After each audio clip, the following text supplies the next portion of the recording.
The underlying cause of Trump derangement syndrome. Hey, it's Prince of Queens, and today I'm going to do that thing that I occasionally do where I try to explain the minds of left-wing true believers, because I've been talking to a lot of them recently on Facebook, and I had to once again remind myself that I consistently underestimate people's ability to disconnect themselves from reality.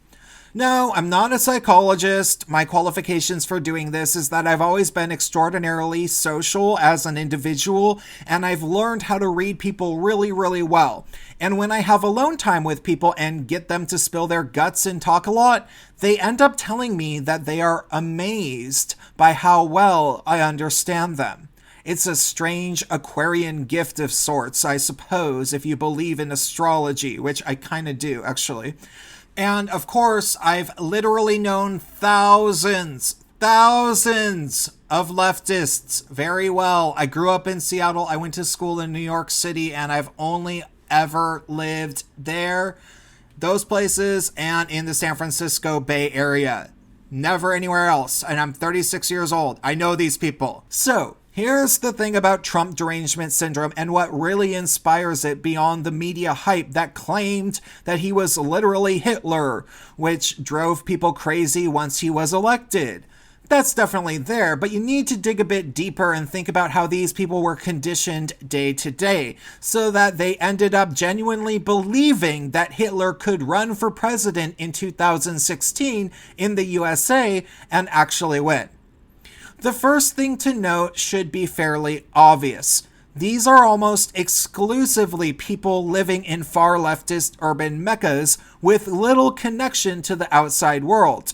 Even worse, they were trained by propaganda like BuzzFeed and MTV's Decoded to believe wacky things like that the best way to tell if somebody is a racist is if they proclaim, "I'm not a racist," before they speak about racial issues. Clearly, it's common sense that people who've been trained to detect and freak out over microaggressions and legitimately non-racist statements will end up thinking that all of their family members in red states are bigots. And eventually, the left even encouraged people to unfriend or block their own family members. I remember it very, very clearly. I might have been unfriended or blocked a few times myself. Therefore, it's not like these people have any idea what right-wing people think about essentially anything if they were unfriending and blocking their own family members because they said, "I think it should be okay for white people to have dreadlocks. I think, why not?" And I guess once they said that, the person just got to block them and assume they signed up for the Klan in their head or something. However, the mere isolation from Republicans, libertarians, right-wing people, conservatives, and even centrists is obviously just one ingredient in the strange jambalaya that is best described as Trump derangement syndrome, where no matter how demonstrably awful the Democrats get, and most Democratic voters will admit that the Democrats are awful, which is kind of the really funny part, still, these people consistently maintain in their head that Trump and every Republican that's on good terms with Trump must be worse. And that's where it becomes pure derangement. That being said, Trump derangement syndrome is mainly powered by women and minorities. It would be silly to say otherwise, so don't kid yourself.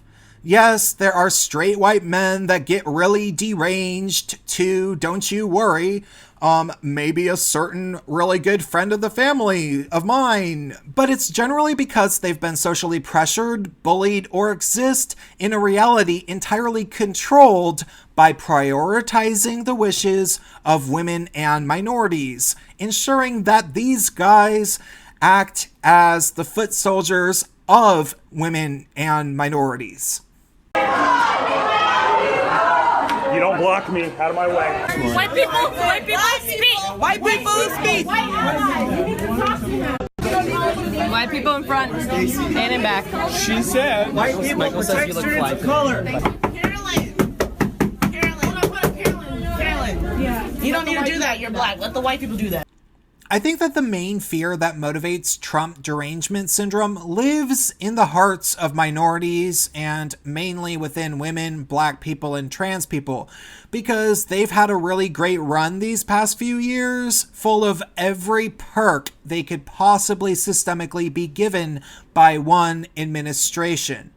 And they really would be best to realize that they were given these advantages and stop whining because it's over and will likely be over for decades. Because, personally, I think that the white male guilt handout checks won't really be coming anymore. At least not at a federal level, certainly. Maybe some to women in STEM, but whatever. Now, before I continue, I am not trying to say that the lives of women, trans people, and black people has been good these past 10 years, except for maybe women, but still, there's definitely a lot of conditions for black people and trans people that are far from preferable. But I need to make it explicitly clear that nobody has had a great last 10 years, even though a lot of people are deluded and think that maybe it was pretty good. The economy collapsed starting in 2007, and it didn't really hit in most places till 2008 or 2009. And of course, it absolutely never recovered. And in fact, it got far worse under Obama. And anybody who doesn't understand that still should really just do some research ever. We're close to $22 trillion worth of debt. Almost everybody under 40 is in student loan debt themselves. And the most ironic part is that leftists in major urban areas like Los Angeles, San Francisco, New York, Seattle, and Chicago are being hurt the worst by this, with unaffordable housing due to foreign investors buying all the property, massive homelessness, violence problems, and collapsing local economies. Still, even though it got so bad for basically literally everybody, especially in far leftist areas, the people in those far leftist urban areas could never bring themselves to stop and think for a moment about the fact that their horrible corporate job wasn't really paying off their student loan debt like they thought that it would, at least for another 2 decades, and everything that they loved about their city in 2010 was starting to go out of business. I mean, they certainly noticed that these types of things were happening, but it never occurred to them to consider the possibility that it might have had something to do with the economy and the Democrats, who were, for the record, demonstrably running everything into the ground everywhere they got the chance.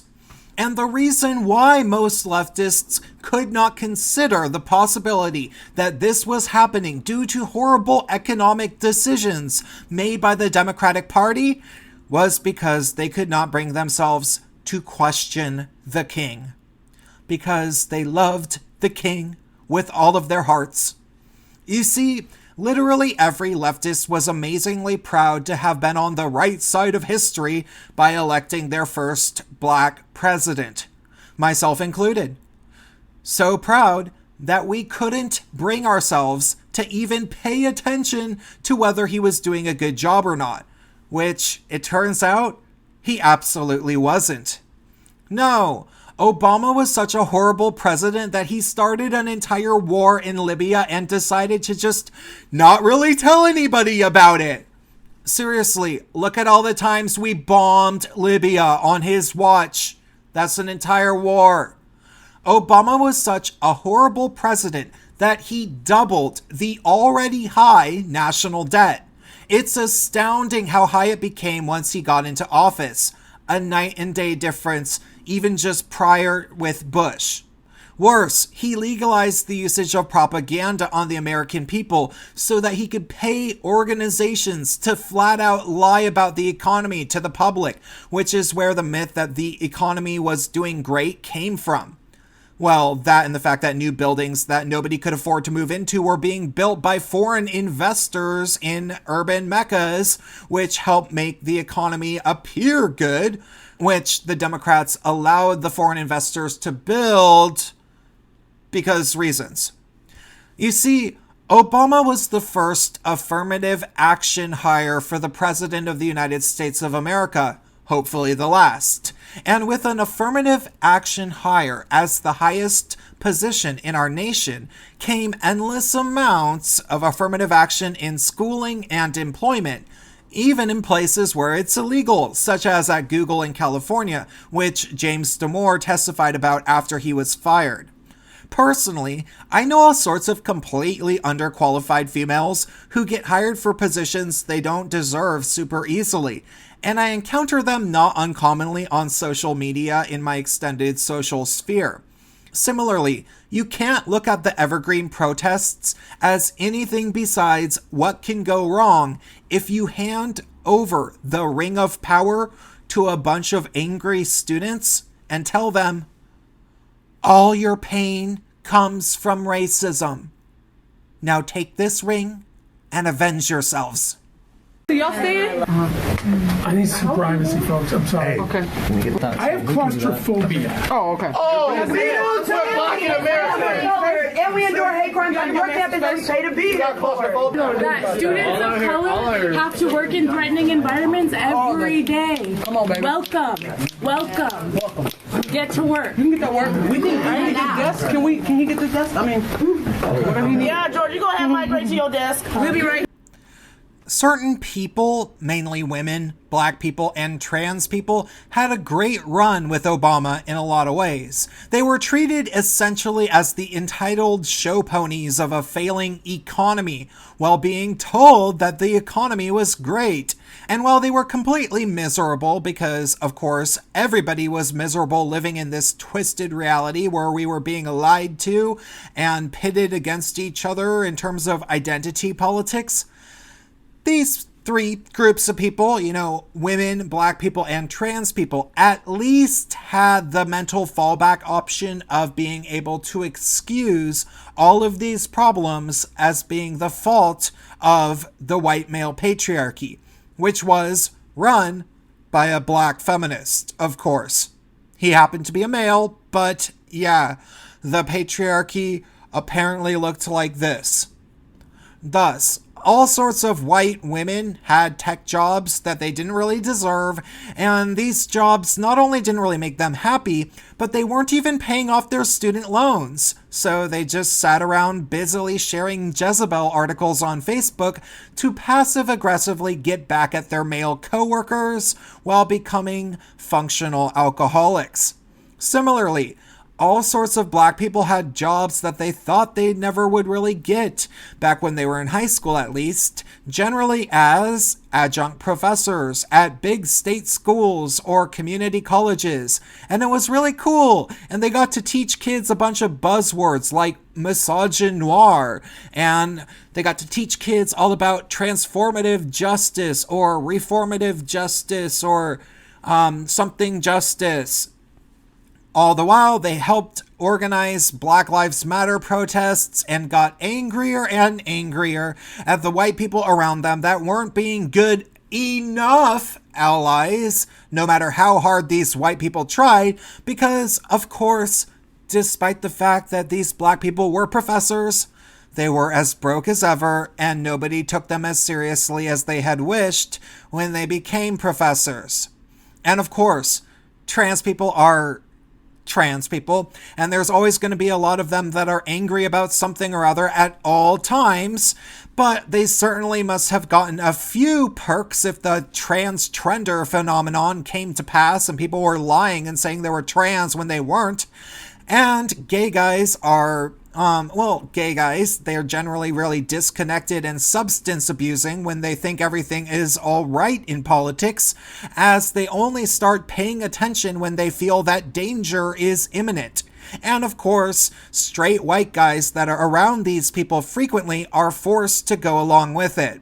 Because, they're forced, like I said.